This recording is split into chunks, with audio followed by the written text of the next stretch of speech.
Hello aspirants, welcome to this interview session. Today we have with us Ms. Sukriti Singh. She secured rank 80th in UP Judicial Services 2022 examination. She is here with us to discuss the tips and strategies for the aspirants, how she has prepared, how she has managed to sail through the examination. So we'll have an interaction with her. Congratulations Sukriti for your success. We are all so proud of you. Thank you so much, sir. It wouldn't have been possible without your guidance.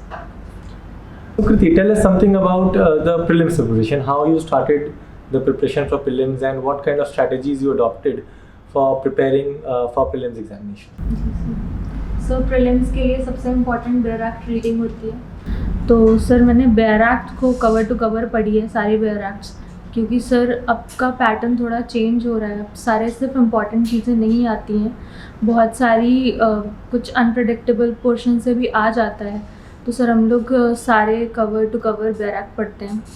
उसके अलावा sir मैंने परीक्षा मंथन की जो समर्थ Agarwal books MCQ वाली book है, उससे मैंने बहुत सारे MCQs प्रैक्टिस किए हैं। सर मैंने उसको मल्टीपल टाइम्स लगाया है और जो भी फिर डाउट्स उसमें होते थे तो सर वो मैंने दोबारा से बेयर एक्ट से उन कॉन्सेप्ट को फिर से पढ़ा है। और सर जैसे आपने बताया कि नेगेटिव मार्किंग है यूपी में, तो सर उस चीज़ को हमने काफ़ी एनालाइज़ किया कि नेगेटिव मार्किंग को कैसे टैकल करना है।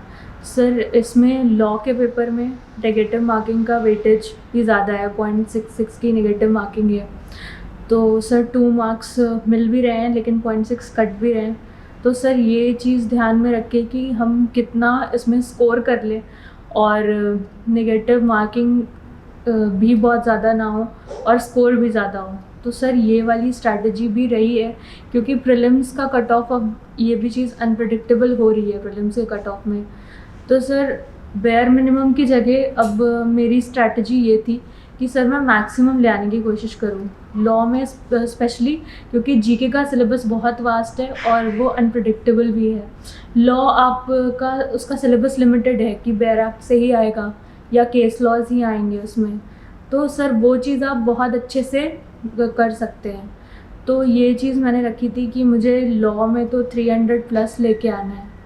तो खैर उससे तो कम ही आते हैं, लेकिन ये है कि फिर उस वजह से मेरा प्रीलिम्स हो गया था। अच्छा, मेंस एग्जामिनेशन में क्या स्ट्रैटेजी थी?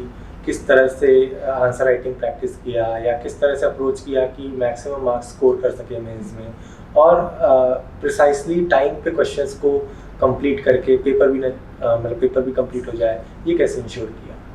जी सर मेंस आंसर राइटिंग के तो मैंने यहाँ पे कोचिंग से ही जो नोट्स थे उसी को प्रिपेयर किया है। सर उसमें कुछ ऐड ऑन करने की ज़रूरत नहीं पड़ी है, क्योंकि जितना हमारे यूपी में जितना लिखना होता है कंटेंट वो बहुत ज़्यादा नहीं होता है। तो जो नोट्स हैं वो सफिशिएंट रहते हैं। और उसके अलावा मैंने टेस्ट बहुत सारे दिए हैं मेंस के लिए, तो टेस्ट से ये हेल्प हो जाती है कि आपकी स्पीड प्रैक्टिस हो जाती है। और जब आप पूरा पैटर्न पे टेस्ट देते हो तो आपको स्विच करने की भी हैबिट हो जाती है कि डिफरेंट सब्जेक्ट्स पे आपको स्विच करना है, तो वो स्पीड की प्रैक्टिस उस तरीके से हो जाती है। और इंस्टीट्यूट का क्या रोल रहा है आपके हिसाब से? किस तरह से आपकी प्रिपरेशन जर्नी में इसने हेल्प किया?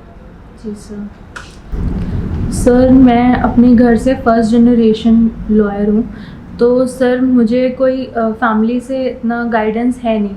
तो सर मैंने ये इंस्टीट्यूट ज्वाइन किया परीक्षा मंथन जुडिशियल क्लासेस, तो मुझे यहाँ पे टीचर्स आप लोगों का ही जो गाइडेंस था वही सब कुछ था।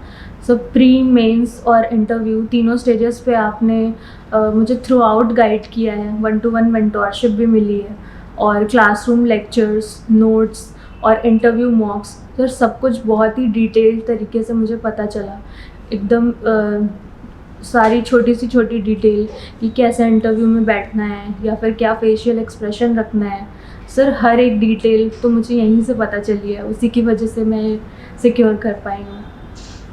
अच्छा, जो मेंस का कंटेंट है, बहुत सारे स्टूडेंट्स का ये क्वेश्चन रहता है कि हम सर कितना पढ़ लें, कहाँ से पढ़ लें, ज़्यादा से ज़्यादा लिख लें।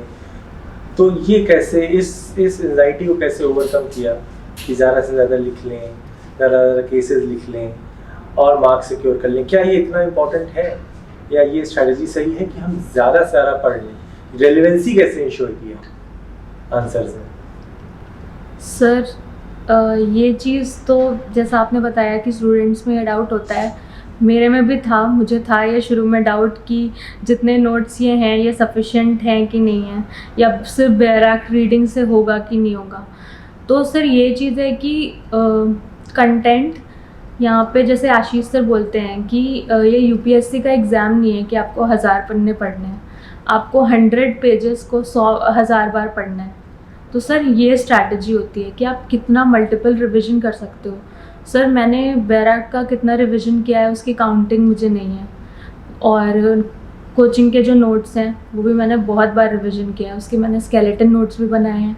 तो स्केलेटन नोट्स इसलिए इम्पॉर्टेंट हो जाते हैं क्योंकि आप जब आंसर लिख रहे हो तो आपको बहुत सारा कंटेंट दिमाग में आएगा लेकिन हेडिंग्स दिमाग में नहीं आती। तो सर स्केलेटन नोट्स में हम सिर्फ हेडिंग्स और केस लॉ लिखते हैं ताकि जब आप कोई भी क्वेश्चन आपके सामने आए तो आपको आपके स्केलेटन नोट्स की हेडिंग दिमाग में आए, क्योंकि अंदर का कंटेंट अगर आपने बहुत अच्छे से पढ़ाई किया तो वो आप बना लोगे, लेकिन जब आप हेडिंग के थ्रू लिखते हो तो वो चीज़ बहुत अच्छा इंप्रेशन देती है। तो फाइनली स्टूडेंट्स को क्या एक शॉर्ट मैसेज देना चाहेंगी कि वो किस तरह से तैयारियां करें, प्रिपेयर करें कि वो भी उनको भी सक्सेस मिले या वो भी जी सर, जुडिशरी में सेलेक्ट हों? सर स्टूडेंट्स को तो मेरा यही मैसेज रहेगा कि जुडिशियल सर्विसेज के लिए आप बैराक पे बहुत ज़्यादा स्टिक रहें। आप जो भी नोट्स बना रहे हैं उन नोट्स को आप मल्टीपल टाइम रिवाइज़ करिए, उसके स्केलेटन नोट्स बनाइए, उन स्केलेटन को रिवाइज़ करते रहिए।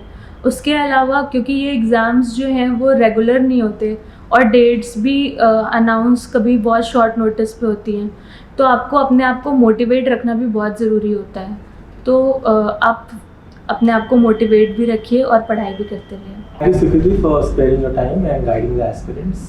We wish you all the best for your future endeavors and your career as a judicial officer. Thank you so much, sir.